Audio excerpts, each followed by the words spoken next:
Hi, it's Rob Moore here, and I'm with the lovely Sarah Downs. Sarah and I have become good friends over the last couple of years. She very kindly hired me to speak at her Dukara conference. It was a bit out of my usual territory up north, very north, but we had a great time together. And she has a great podcast called Sales Insights with Sarah.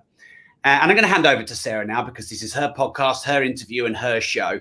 We're going to talk about building your vast and personal and prolific brand in the corporate space as well as the entrepreneurial space. But I'm an open book and I'm all yours, Sarah. Thank you for having me. Thank you, Rob. So hi, everyone, and welcome to the Sales Insights with Sarah podcast. Thank you so much to Rob for giving me some of his valuable time. I know that you're busy and we're always struggling to catch up. So it's great to get us finally on screen together. So today, I would really like to talk about something that just keeps coming up in the consultancy work that I do. And it's something that I don't think that most businesses give enough consideration and certainly don't act on, and that is building a personal brand. And I'm often saying to people that are building out, especially in our world, LinkedIn, that a personal brand is not going to come from sharing your company's content once a week. You know, people want to see who is behind the brand. And I thought about who was in my network, who do I know that has done an amazing job, not only building and scaling business, but having that personal brand as well, which is a fine balance. And hence why I invited Rob onto the podcast. So thank you so much again for joining me. So let's go straight into it, Rob.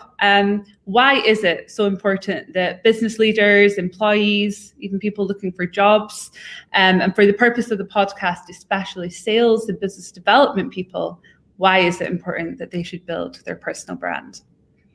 There's lots of reasons. I think the first thing is no one wants to talk to Coca-Cola on social media. You know, they want to talk to Sarah or Rob or Grant Cardone or whoever. So people want to talk and engage with people online, not companies. That's not to say companies can't have a good social media presence, but on social media, it's a people-based connection. So that's reason number one. Reason number two is because you can generate vast amounts of leads and ultimately clients on social media for low cost or free. Even if you don't have money yet to get into ad revenue, you know, Google, YouTube, Facebook ads, the big three, Amazon, if you've got books and products, the big four. So if you don't have a huge budget to go and grow your company or your personal products and services, then developing leads and interest on social media. The third thing is there's so many people on social media. I think Facebook have as much traffic as Google. I know that they certainly matched them in terms of traffic volume or search volume at one point. So where are all your customers, clients, leads, followers, and fans? They're on Instagram and LinkedIn and Facebook and YouTube and Twitter and, dare I say, TikTok and all these other platforms. The next reason is, what if you wanted to sell your company one day? Then if you have a vast personal brand, you can sell your company and you still got assets. So I have, I think it's 1.2 million followers across all my channels. And I was going to say I own them. I don't own them all, and I might come to that in a moment. But if I sold Progressive Property, or if I sold Progressive Success, or if I sold my property portfolio, I still retain all those personal assets. Whereas if I didn't have a personal brand and I sold my company, then I don't retain any personal assets. The next thing is, I think people are now looking in the world we're in for guidance, for leadership. You know, people can go and talk politics and they can have an opinion online and they can build a following. And if you talk sense and you help people and you're a beacon of light and hope and confidence and strategies and tactics, then you are very valuable, and people in their thousands, hundreds of thousands, or even millions will follow you. They will become a fan of you, and ultimately they will buy your products and services. The next thing is there's a lot of consultants, trainers, coaches, etc.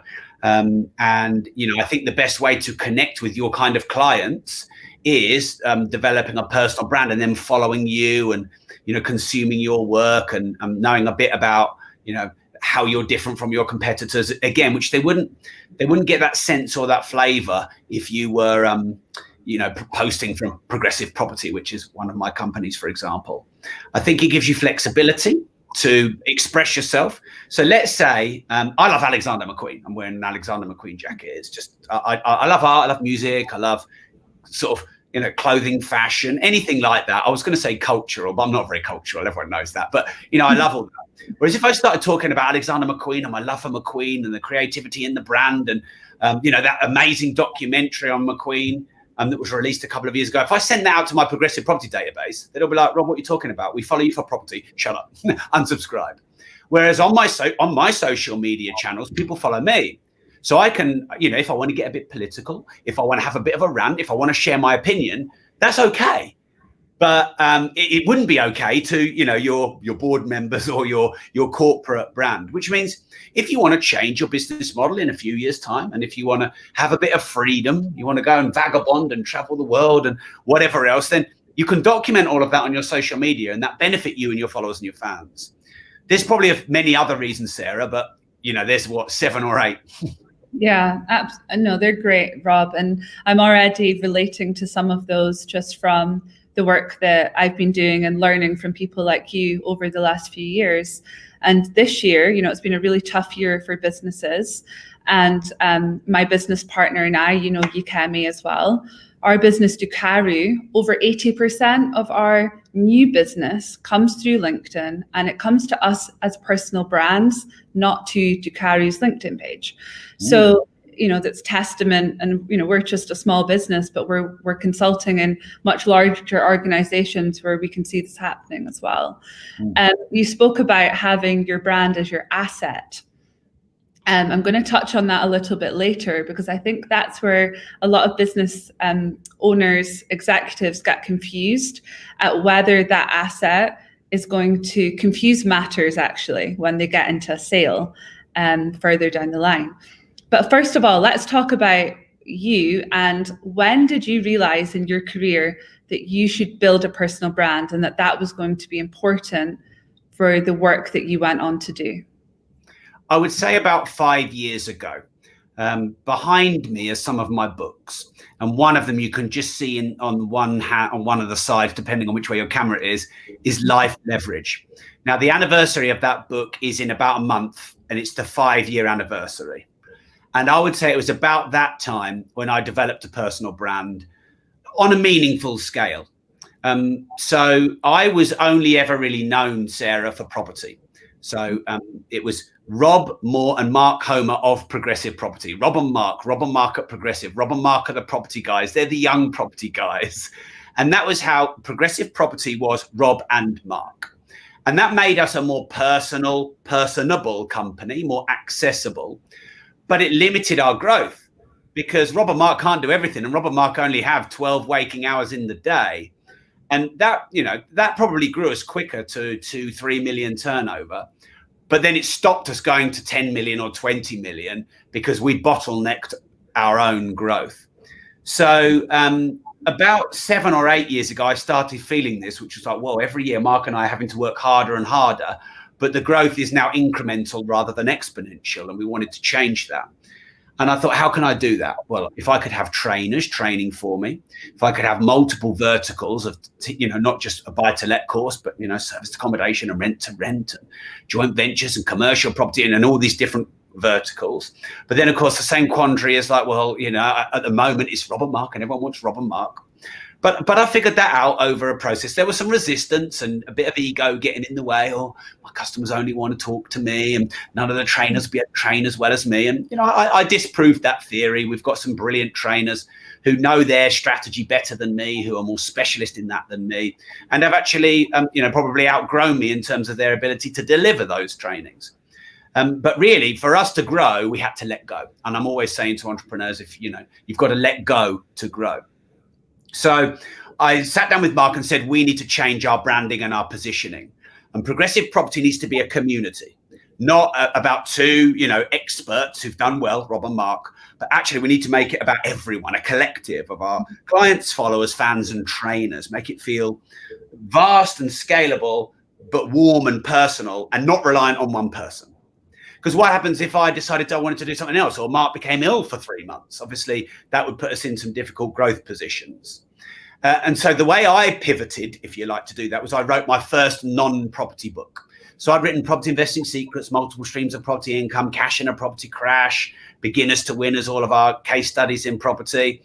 But Life Leverage, 5-year anniversary in a month, that was my first non-property book. So now I'm telling the world, Rob isn't just a property guy. He can help you with business, with leverage, with scale, with getting VAs, with hiring staff, with leveraging social media, with building a personal brand, with outsourcing. And all of a sudden, okay, Rob isn't just a property guy. And then we did the same with Mark. We gave him sort of a different brand, although he's more into property than me. So people still really see Mark as, the big property developer, the big property converter. But not really the guy you go to learn buy-to-lets. And Mark wrote Low Cost High Life and then Uncommon Sense. So again, he's Mark. We're branding Mark as a business owner entrepreneur. We're branding me as an entrepreneur and someone who's got a good personal brand. Now, of course, you have to be those to brand yourself as those, and we were those. It's just your market only knows what you are from what it can see. So you could be more than what your market sees. And Mark and I were more than just property people. But there was various reasons we wanted to do this. Number one, I actually more enjoy entrepreneurship and business holistically than just the niche of property. 2, we wanted to grow from 3 million to 10 million to 20 million to 50 million in our training companies. And we wanted less reliance on us personally. So I wrote that book, and pretty much about a week after, I launched the Disruptive Entrepreneur podcast. So now anyone who knew finds Rob 5 years ago, they're like, Rob Moore wrote Life Leverage. Rob Moore's got a podcast called The Disruptive Entrepreneur. He must be an entrepreneur. And of course, that's what all my content is now. And then, of course, if you exaggerate that over time to now, I've written Money, Start Now, Get Perfect Later. I'm Worth More. In fact, Reinvent Yourself with Gerald Ratner that I co-wrote just came out today. I broke world records in public speaking. I mentor many successful millionaires and celebrities. So now I'm not even really known for property by most people. And at that same time, I realized that the best way to get that message out to the masses was by developing a personal brand. So one, I'm sending the message to the market. And 2, all the new followers, all the new customers, all the new clients, all the new people putting notifications on your computer, all the new people coming in, they're following me for something different. And now what we have is the asset of progressive property, which is, look, it depends on how you value it. But that could be worth, dare I say, 25, 30 million pounds as a company. If I think about the profit we'll make this year and the price to earnings ratios, that's fairly realistic. And that doesn't even need Mark or I. Operationally, strategically, maybe some nice ideas, but we don't run any of the training courses for progressive property. We don't write the books in property anymore. And then we have Progressive Success, which is a business and personal development training company. And I've got my public speaking trainer, my e-commerce trainer, my Shopify trainer. And again, that company's worth a little bit less, but still decent capital value in that. So then we have my personal brand. And then, I could launch any number of new products and services to my personal brand. And then we have Mark's. So 5 years ago, I started to implement it. 7 or 8 years ago, I probably started thinking I've got to get into this space. I like variety. So I wanted that ability to pivot and be flexible. And if I wanted to do a live in my bed or, I wanted to have a little bit of a rant about something I felt strongly about that wasn't about property, I needed to take that away from all of our customers and have people following me who they know that's what they get from me. And you can be much more honest and more open and more you when you develop your personal brand. Yeah, it reminds me of when I introduced you at Ducari Con, the conference in March.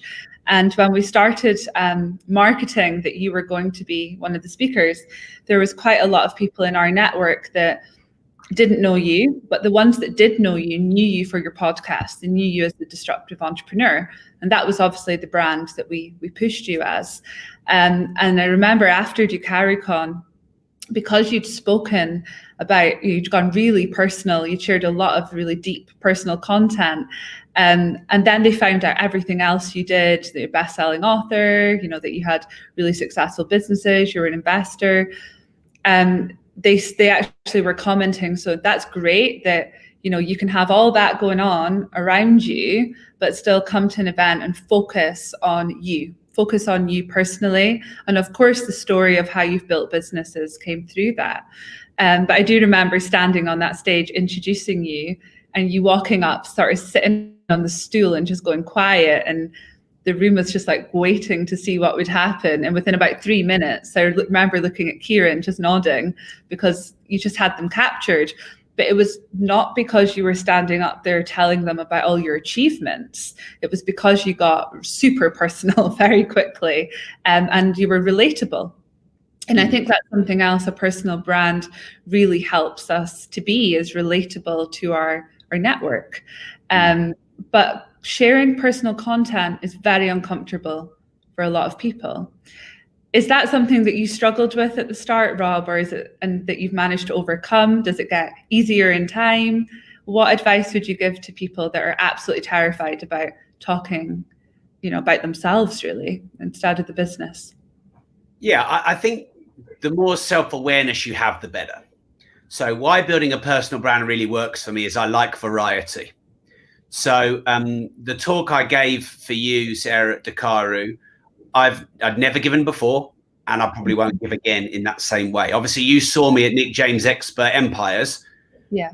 You hired me based on that, but you saw a very different talk. So you saw me in there, very gregarious, quite in their face. I think you won't mind me saying, but I had him in fits of laughter, and I was a bit ranty and shouty, and then of course I come up to you and talk a lot about mental health and the suffering that a lot of people have in silence, and how that's rife in entrepreneurship and business, and how we need to speak up about that. And so I like variety. And I know that about myself, which is why the personal brand fits. I mean, my books, Money, Start Now, Get Perfect Later, Life Leverage, Reinvent Yourself, I'm Worth More, there's the variety there. Now, if you don't like variety and like to do the same thing over and over again, having awareness of that, and that's actually quite a good thing, because you can actually become the best known for that. Like, I'm probably quite diverse, and that probably affects my ability to be very best in one niche. So self-awareness of who you are, and then it's the courage to show that version of yourself to the world. I don't think people want to see a guarded, walled, surrounded version of you. They don't want over salesmanship. I don't think they want over humility or under humility. They don't want arrogance. They don't want over humility. They call it the humble brag. People just want you. They want the real you. And to me, that's easy, because I don't really have a filter. I don't really adapt to different situations. I'm just kind of me. And when you see me on stage and off stage, I'm pretty much exactly the same. My language, my dress, whereas some people, they're on stage, they dress differently, they dress so smart, they come off stage, they loosen everything, they start swearing. So I've always found it important to show the world who you really are. Now, I think to do that, you have to have the courage to be disliked. You have to accept that you're going to get criticized. And you have to own both your strengths and weaknesses equally.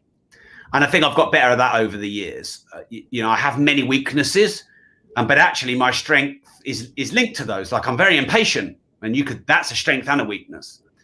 But I always like to put it down in black and white. What's my biggest fear? So is my biggest fear how I might be judged being honest on social media? Or is my biggest fear the success and the growth and the progress I won't have if I don't? And really, that's what it boils down to. What's your biggest fear? What's the worst that's going to happen? You'll get called to see you next Tuesday. I've had that a few times.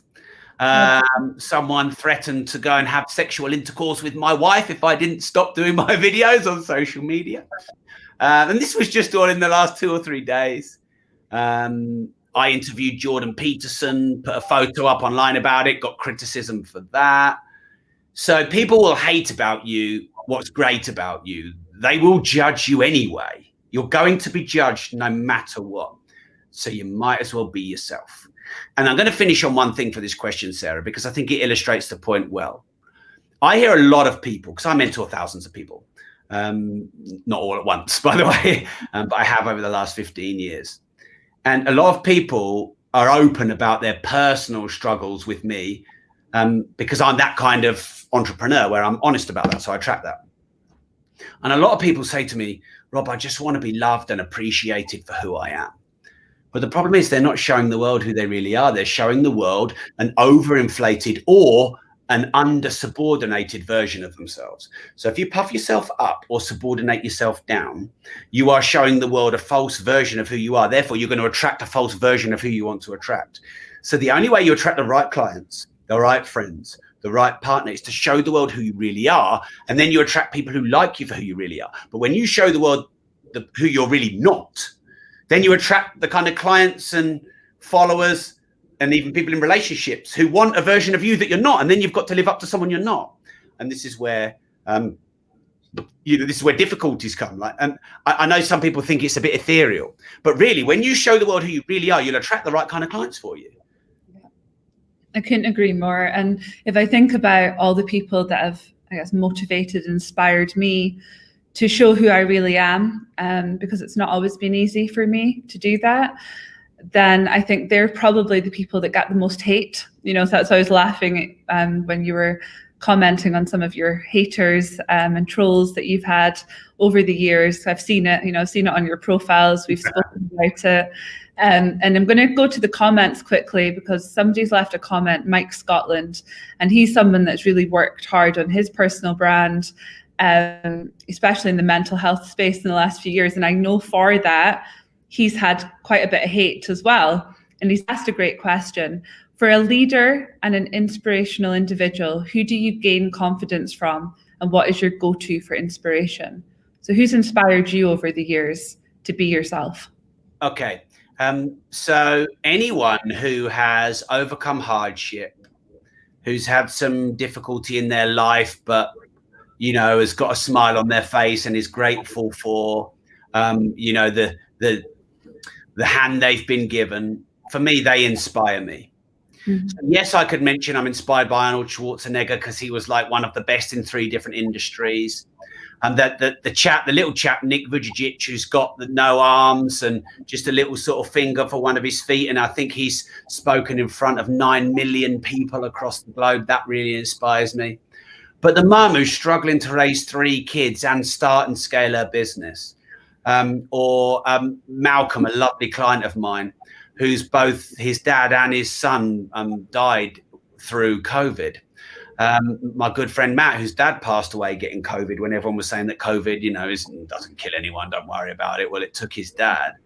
So all of these people inspire me. So real human stories inspire me. Alexander McQueen probably inspired me probably the most, which is one of the reasons I'm really into the fashion brand. But, the artistic flair and genius and courage to be disliked and put your work out there knowing that, you're going to polarize people and that's okay. In fact, if you don't polarize people, you're probably not strong enough with the volition of your work. So, I've mentioned 2 or 3 sort of semi-famous or inspirational leaders there, and I've mentioned just everyday people. Sarah, I got to know you, and obviously I know you've had some trauma in your life, and you really inspire me how, you've built strength from that and overcome that. So I really believe that you can learn something from everyone. And there's a book called The Courage to be Disliked, which talks about vertical or horizontal based relationships. And the vertical ones are the hierarchical ones where you've got the president of the United States all the way down to the janitor. And, the concept of that book and the Adlerian psychology from Adler is the opposite of that, which is horizontal relationships, whereby we're all equal, we're just all doing different jobs. And, in the past, because we've been to school and looked up to teachers, or, we've looked down to people who we perceive are lower on us on the social hierarchy, that kind of gets drummed into us by society. But I actually think a far more balanced, wise and enjoyable way to live life is to see everyone on a horizontal plane. You and I do different things, Sarah. I should neither over pedestalize you up there, go, wow, you are my idol, and I should not subordinate you down there and look down on you like I'm better. If I treat you as an equal, I'll learn from you and you'll probably learn from me. And if I see everyone as an equal, I'm learning from everyone. Because, some people say, oh, well, you shouldn't listen to anyone unless they've done it and they've got loads of experience. Actually, I'm not sure that's good advice. I think try and learn something from everyone. We've all got a story. We've all been through something, and we can all learn from everyone. So actually, you can be inspired by everyone. If you take time to listen to them and their stories and their pain and their struggles, you're like, whoa, you are quite some human being. And then you look at yourself in the mirror and go, wait a minute, I'm the same. So I'm quite some human being. I'm not bad either. So really, it's a belief in humanity. Like I always think that to get confidence in yourself, believe in humanity. Because if you believe that, we can explore the universe and we can run the 100 meters in 9.8 seconds, and we can achieve all these amazing feats. Well, a human did that, and I'm a human too, on the same level as every other human being. So that means I have this potentially limitless potential, and then that inspires me to go out and live and be that. Yeah, absolutely. And thank you for what you mentioned. I know that we've spoken quite a lot about both of our pasts and what drives us every day. But for those that are, I guess, just starting to share something personal, starting to really be seen, be heard, they're going to get some haters. And I know the more I do it, the more hate I get, whether that is, online, whether it's behind closed doors and you just hear about it. I've got a pretty thick skin now, so yeah, whatever. But there's a lot of people that don't, and they're still building the resilience, exactly. So for those individuals, I guess, what advice would you give them on dealing with the trolls, dealing with the haters, and keep that belief in themselves, keep striving forward, keep the drive, don't let these crappy comments and shitty reports that go out and online to really knock them back. And I think it's important that we all get those knockbacks, because it's what helps. Well, I personally feel it's what helps me to keep going, actually, because I'm the sort of person, if you tell me I can't do something, I'll go, you just wait, I'm coming for you, sort of thing. But it does take resilience. And I think, like you'd mentioned, I've been through some trauma, and I think that's really helped instill that resilience within me. But there's some people out there that haven't necessarily been through the things yet in their lives that are going to build that resilience, and they're just getting started. So what advice would you give them? Right.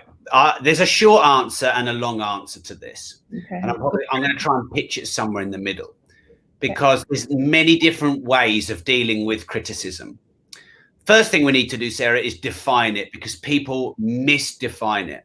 So there's critics, there's trolls, there's haters, there's punks, there's wanks, but really there's critics, trolls, and haters.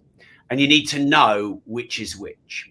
Because what a lot of people do is they get a critic and they make out that they're a hater or a troll. And all you'll do is turn the critic against you. So a lot of people are like, yeah, fuck the haters. Yeah, fuck the haters. Well, actually, they're building a rod for their own back, because actually they're being very blasé and, categorizing everyone into this box of being a hater. But not everyone's a hater. If someone challenges your viewpoint, if they disagree with your opinion, that doesn't make them a hater. So a critic is someone who disagrees with you or gives you feedback in an area that you can improve. Now, they don't always say it elegantly. Sometimes they're rude, and sometimes they're blunt, and sometimes they're hurt, and sometimes they're angry, and sometimes they're defensive. But what they're doing is giving you constructive feedback. Now, your wisdom needs to be able to go, is that constructive feedback, and is that something I can learn from? So if someone takes the piss out of my haircut or the way I speak, or just tries to have a pop at everything I do without any volition, there's no criticism in there. There's no feedback. That's trolling or hate. Now, you must not disown or publicly attack critics. You should listen to them and you should learn from them. and you should not take it personally. I.e., the critic has said, you can improve in this area, but they've not said, who you are is wrong. Yeah. A hater is someone who is hating on you probably because they hate themselves, probably because they're experiencing their own pain and trauma, probably because they failed at what you're trying to do, probably because you've triggered them from their own past and their own baggage. You can turn a critic into a fan. It's very difficult to turn a hater into a fan. You'll get 1 in 10, but most of them want to hate on you regardless, and they'll hate on everyone like you. They just put you in this box. With those, you're best off ignoring, blocking, deleting, banning, and just moving on from. Trolling is illegal. Now, a troll is someone who, through a fake profile, is trying to defame you, to bring you down, to ruin your reputation, etc. They should be reported to all social media channels. If you can find the IP address, they should be reported to the police, because trolling is an offense. It's illegal, and people have committed suicide from being trolled. So they're the 3 different categories. Now, in reality, if you want the quick answer, ignore it. Ignore it. Because someone tagged me into a post today of someone trying to criticize me, but what they tried to criticize me of, they criticize everyone who does what I do. Now, I'm just grateful to be in the conversation. That means I'm one of the big players, because if I wasn't in the conversation, I wouldn't be one of the big players. And they're after me every few days trying to bring something out, because I'm the biggest player. So I should take that as a bit of a compliment. But if anyone tags me in, or if they're just block, delete, ignore, block, delete, ignore. It's like a parallel universe where a load of the critics. By the way, I was going to say a load of my haters, but they're not my haters. They're just haters, because they don't just hate me; they hate everyone else. And they'll wrap it in their white knight, and they'll elevate themselves of superiority of what they're trying to do for our industry and everything else.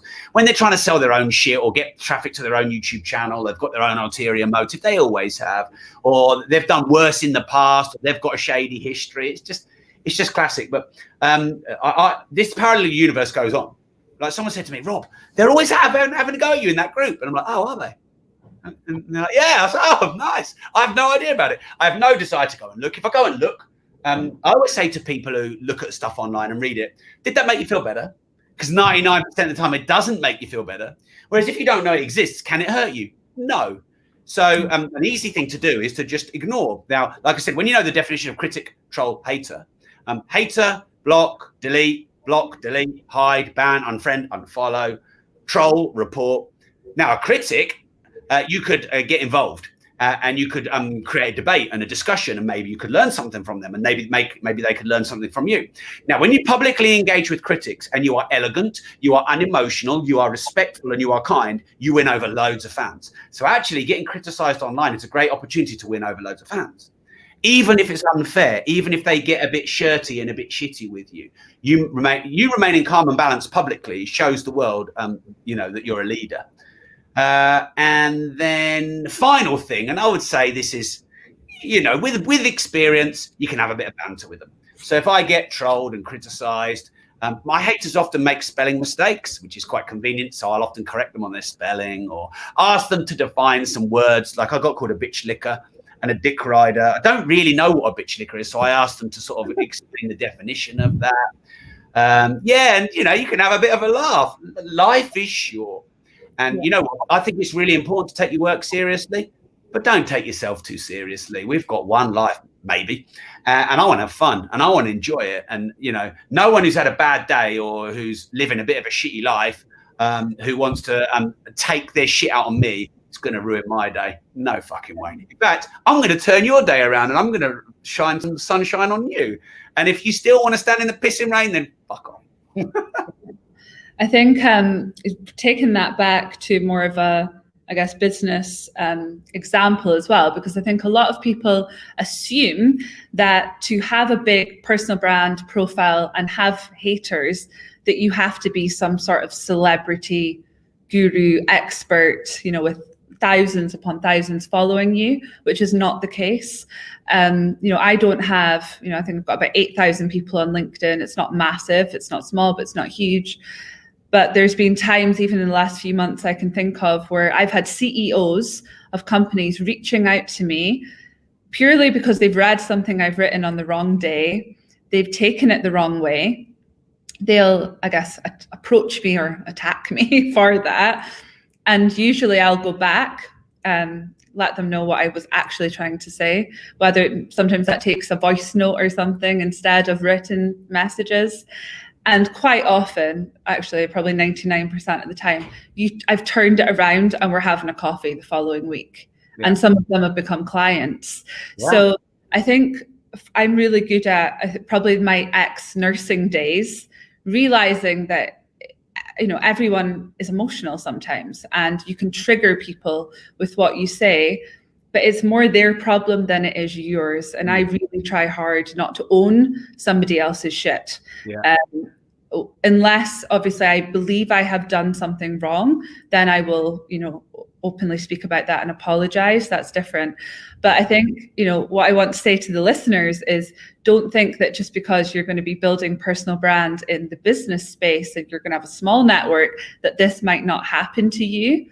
You know, you don't have to be a Rob Moore to get haters. It will happen. So I think it's really good to speak about it and be prepared for it, rather than and be self-aware, like Rob said, being self-aware of how you're feeling on a particular day at a particular time and how you're responding to things is also really important when building your personal brand, because once it's out there, right?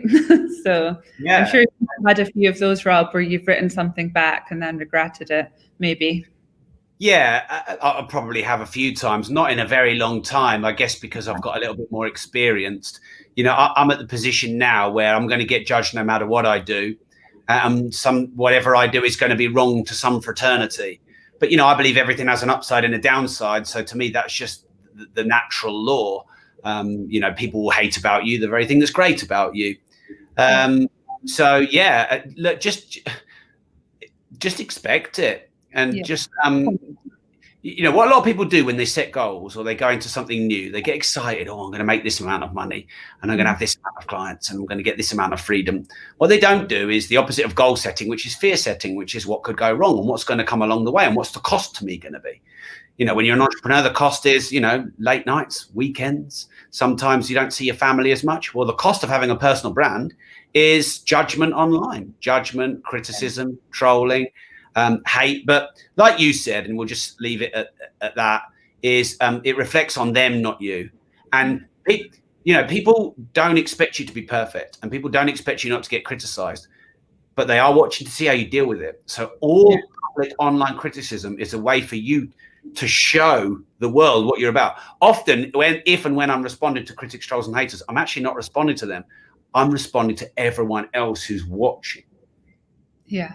No, great point. And that actually leads me on well to the next question, Rob. You speak about fear. So when I've spoken about building personal brand with so entrepreneurs, business leaders that have really scaled or they're in the process of scaling really quickly. So that could be going from 2 people to 150 in a year. You know, so it's not just adding a few members to the team. And they usually are on an exit strategy. You know, they're working towards an exit. And there's this fear that by building a personal brand, that could get in the way, because at the same time as building the personal brand, they're also trying to not be the face of the company and the main brand of the business, because they want to be able to sell this asset.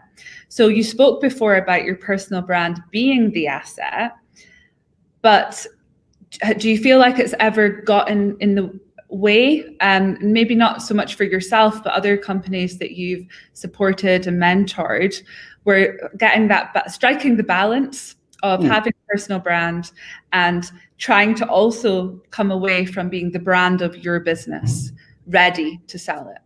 Yeah, I think any answer is it depends on context. So if you have a vast personal brand and you're coming under attack and you're getting heavy criticism, or you're loose with your words and, you know, you're controversial, that could leak over into the reputation of your company, and that could affect the valuation and the reputation of the company. Yes, it could. But did Steve Jobs, who had a personal brand, did that hurt Apple? I think it probably helped Apple. Now, there are 3 main types of brand. There's the personal brand, the company brand, and the product brand. Yeah. And I decided many years ago that I actually wouldn't mind having all three, or at least two of three. You don't have to have one. So there's Apple, which is the company brand. There's Steve Jobs, which is the personal brand. And then there's the iPod or the iPad or iTunes, which is the product brand. You can have all types of brand. I'd probably argue if you had multiple brands, Jordan, Nike Air Jordan is a brand of Nike. Yeah. You've probably got more assets. So what I didn't say, let's just be clear, is your personal brand is the asset. I said your personal brand is an asset. It's one of the assets. Because on the other side of the coin, my friend Neville Wright sold Kiddie Care, sold it for nearly 100 million quid. And the management firm that was selling it for him said, when the buyers come in, you need to not just be not in the, the warehouse, you need to be on holiday in another part of the world. And he was like, why? And he said, because if they see you around, they'll assume that you're required operationally. Whereas if you're not here through the whole process, they'll hopefully rightly assume that you're not required, because if Neville is needed operationally, it reduces the value of the company. So, you could argue if you have a completely personal brand and it's not it will be something to do with the company because you own the company, but the company doesn't rely on you as a personal brand. You could argue your company is more saleable and has more value, doesn't have to retain you for 2 or 3 years. You won't have to do an earn out deal. You could just do a straight sale deal. But of course, let's think of someone who's controversial at the moment. If David Icke or Katie Hopkins, were trying to sell a company for 100 million, obviously they're controversial, and what they say and do might affect the value of their brand. Yes, absolutely. So for me and for our business, I'm always thinking about how do we get our employees to also build their personal brands and support them in doing so. And I think this is something that businesses are also, going back to the fear, they're almost scared of their employees building personal brands and showing that they have interests in other areas. Maybe they're involved with different businesses. Maybe they have a side hustle that they want to talk about. And I think that's a great thing, because if you're a business leader and you want to get to the point where you can sell your business and that investor knows that you do not have to be part of it for it to succeed, is the more people in the business with personal brand that can be online talking about your business from time to time, the stronger that case is. Why do you think it is that so many employers, don't encourage their team? Do you think it's purely down to they don't understand the importance of it yet, which is one of the reasons we're doing this podcast, Rob? Or do you think it's more around the fear of what that may mean for them? I think it could be both. Let's be honest, every business owner or employer has experienced at times their staff wasting time on social media, and we might not want to encourage that. But I think it depends on, do you come from a place of scarcity or abundance, of control power or power via autonomy, which are different. So I try my best to create a culture in my organization of power via autonomy, not power via control. And what I mean by that is my power in keeping a staff member is that they love their job, not that I've got them on some leverage or, a clever clause in the contract. And relationships and the strength of the relationships you have with people, that's more power and security for you than it is bombs in contracts or people only really working with you because you've got something over them. So I encourage all my staff to be very active on social media and trust that they won't waste their time and mess around. Now, how do you trust? And because you've got to feel comfortable that they're not going to build their own brand and then leave you. Well, you could take it personally if they develop their career and leave you. That's not necessarily, we're all ships in the night to a certain degree, aren't we? Mm-hmm. But for me, the power is in the culture and people enjoying coming to work and me not having fear-based control over them. Now, if my staff members build good personal brands, then that's going to be better for lead generation. So I'm going to benefit from that. Now, if I'm smart as a business owner, I've got good KPIs to monitor and track the effectiveness of each employee's role. So I would rather they're managed by data than they're managed by people. And I don't mean that's abdication of management, But I don't really care what my team do if they hit their targets and their quotas. Someone was talking to me about this, a client I mentor. He was like, how'd you get over that needing to be really busy all the time to feel like you've had a good day and to feel like you're working properly? And I said, you've got to think about effort versus outcome. And at school, on your report card, you had an effort score and a grade score. But in reality, the grade score is the only one that's important. I just had a talks too much score all the time. Sarah talks too much. Must try harder. That was mine. Yeah. So does it matter how you get the A? I would argue it doesn't. All right, maybe you shouldn't cheat, but here's the irony. If my son, from time to time, he gets on FaceTime with his mate at school, and sort of his mate helps him with his homework. And Jim's like, oh, you can't do that, my wife. And I'm like, that's good leverage. I like that thought process. So how you... all right, look, I know people are going to disagree with me or some of them, and that's fine. Everyone's entitled to my opinion. But how does it matter how you get the result? If I've got a 15 grand a week revenue target for my sales team, and someone does 20 grand a week, as long as they're not breaking the law and they're not breaking their contract, does it matter how many calls they do? Well, no, not really. They may prepare better. They may take much longer on the call. And so for me, it's about output. And well, actually, it's about results. I've always said that to my staff. So if you've got KPIs measuring their results, and of course, you know, for sales team, you're going to track number of calls inbound, number of calls outbound, average duration per call, average number of calls per sale, average duration of calls per sale, all of that stuff you're going to track. But really, do they do the sales or not? And if they do the sales and they deliver and they're on Facebook a bit longer than you'd like and whatever else, well, then let them. I've always been a fan of letting people be themselves a bit.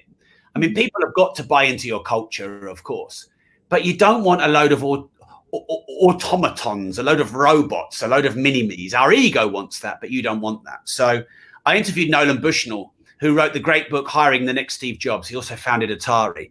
And he says, embrace weird. He used to have someone who he said was brilliant. It was a man, and he used to come to work in a ball gown every day. And he was like, I loved it, because most people wouldn't allow that. This was, 20, 30 years ago, probably be like a bit more accepted now. But everyone else will reject that. Therefore, this person doesn't have opportunities. And because he embraced it, he found a little bit of a genius. He said there was one staff member who had to take his shoes and socks off all the time when he was doing his work. And so embrace a bit of weird, embrace a bit of people being individuals, have KPIs and the metrics and the key result areas and the minimum standards of performance that they've got to hit. Because you can't have a load of, you can't embrace weird and everyone not get their job done. You've got to get the job done. But allow them to get the job done in their way as long as it's culture fit, and kind of get out of their way and let them flourish, Yeah, no, there's some great points, and hopefully, I'm thinking even of our team. We've definitely got some weird, including the directors, probably more so the directors. And if anyone joined our team tea breaks that we've been doing on Zoom every day this year, they'd see the weird. But you're right. It's about letting people thrive in an environment and being themselves. And as long as the work's getting done, they're hitting the KPIs, then that's okay. So we've spoken a lot about building brand, personal brand, and how that can support whether you're an entrepreneur, a business leader, how it can support you to build it as an asset. So if you want to change what you do in a few years' time, I know it helps a lot of people that are in sales and business development type roles, because people get to know them and people buy from people. And I also see it helping people that are looking for work right now. I know a number of people that have got a job this year purely by building their personal brand, and people just reaching out and saying, I want to work with you, I want to hire you, without seeing the CV. So it's really powerful. It's really powerful within our careers, but it also helps us do a lot of good. And I know, Rob, that you have been very generous with your time and money to a number of charities over the years. And I wondered how much easier, I guess, it's been to be involved with charities and different organizations, really leading that through your personal brand rather than progressive. Because I see it a lot with entrepreneurs that have multiple businesses, and okay, you can give so much through business, but I think when you have a personal brand and a personal following, and I'm just thinking about some of the, I guess, campaigns that you've done this year using the network that you have, that may have been harder to do if you hadn't built that personal brand. Yeah, I think so. You know, people follow you and they like your work and they get benefit, and you know, they look forward to tuning into your lives, and you're their regular hit of caffeine and all of those things. So yeah, I want to use my platform to do good as well as I do to, you know, do my work. Now, I'm not one that's a campaigner for political causes per se, or, you know, these petitions. It's not really how I use my influence and following. Nothing wrong with that, but that's just not really my brand. But yeah, you know, I've raised money for people's life-saving operations. I've done that a few times, and you've done a few little crowdsourcing campaigns where I've asked my following to donate to certain causes. And I'll continue to do that. And I think that in some ways is a responsibility of people who've built a good following and have got good influence. You know, I am more and more as I get older. I'm 41 now, Sarah. And I think that kindness and helping others and using your platform for good, not just for your passion or your profession, I think that's important. Yeah. And I think it pays you. So I wouldn't worry too much about that. But yeah, I just got made board member for the Prince's Trust. And so I'm doing a Young Entrepreneurs Summit on February the 6th. And yeah, so that's a new campaign that I'm doing to hopefully raise a good amount of money for both my foundation and the Prince's Trust. And I raised some money for people to develop their business plans. One lady who's developing an app to keep kids safe, who her son got murdered when he was just 3 by her husband. So obviously she had massive trauma. And one lady, I've invested in her developing a children's book, who her brother and her dad died pretty much simultaneously. And of course that really affected her children, and she wants to help overcome sort of parental trauma and loss through her children's stories. These are all brilliant, you know, business models that also matter and are meaningful. And I want to put my influence behind some of those campaigns as well as, you know, I mean, look, I think helping people start and scale as entrepreneurs, young, underprivileged, and anyone who wants to be an entrepreneur, I think that's meaningful work. You know, I'm not selling sugar, which, you know, it's different. There's a moral dilemma there. I don't feel there's no moral dilemma for me in what I do. But still, I can use it for. I raised money for the NHS. Raised, I think it was 15 grand. You know, when they were doing all the clapping campaigns. So yeah, it's a nice thing to do, and it feels good, and I want to do more of it. I think it's something that helps us all. You know, when you become a business owner, depends on what drives you. It depends on your purpose, your why. And I know that for myself, as you know, I used to be a nurse. I had to leave nursing due to medical reasons. And when I first came out into business, I felt like I had maybe lost my purpose because I wasn't being able to help people in the same way on that personal level. And it took me a few years to realize that I could do that in business. I could do that through giving back out with the business by building more of this personal brand. And I think it's something that really helps entrepreneurs, especially where they maybe feel like, am I doing this for the money? Am I getting greedy? You know, and feel like they're coming away from their purpose, to kind of ground them a little bit as well. And it's just so rewarding, and knowing that you can use what you've built to give back.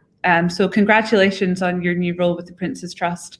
That's great. And I just wanted to end the podcast on that note, because, you know, building personal brand for a business, yes, that's important, but I want everyone to think about what can you also do with your personal brand to give back to the world, whether that's in your local community, whether it's further afield. I don't think it matters. You'll find what's right for you. So thanks for sharing that with us, Rob. And thank you so much for joining me on this podcast. Obviously, we're on your channels as well, but for the sake of my followers, can you please let us know where the best places are for everyone to follow you and connect going forward? Sure. So my podcast is called The Disruptive Entrepreneur. You'll find that on any channel. And if you want to follow me, just search my name, Rob Moore, Moore, into pretty much any search engine or social media platform. I do lots of lives on Facebook, pretty prolific on most of the channels. Got a decent YouTube channel with lots of content on there and lots of interviews I've done. So yeah, I'm pretty much out there. Yeah, easy to find. And also, I know it was supposed to happen this year, Rob, but I've got a lot of a big percentage of my network are in the US, and I know that you and a few of the guys in your team were meant to be traveling the US and doing some podcasts, interviews over there. So, do you know when that's happening yet? Any idea? And if not, for all my US based network, please watch this space. Going forward.